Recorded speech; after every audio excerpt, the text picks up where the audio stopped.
Let me add on to the 2 pivot point idea. Now, both of our legs hit the ground. Our spine does not hit the ground. It splinters off here around the 2 hip girdles, and the legs go down to the ground. We have both feet on the ground. So we have 2 points hitting the ground.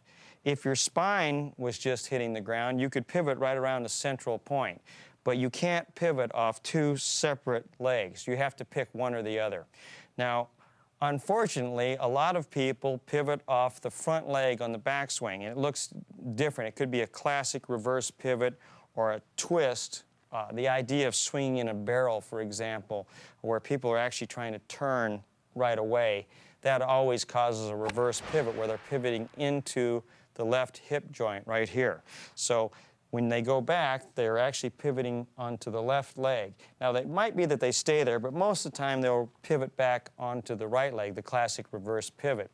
So since our spine does not hit the ground, we need to make a slight lateral motion into this right leg so that we can be pivoting on the right post here in the backswing. So I like to think of this as the right post, and this is the left post. So we pivot into the right post. That won't be a sway, it won't be a slide or a kick out, but in order for my right hip pocket to stay in this space, to occupy this same area, there has to be a little lateral motion and a turn.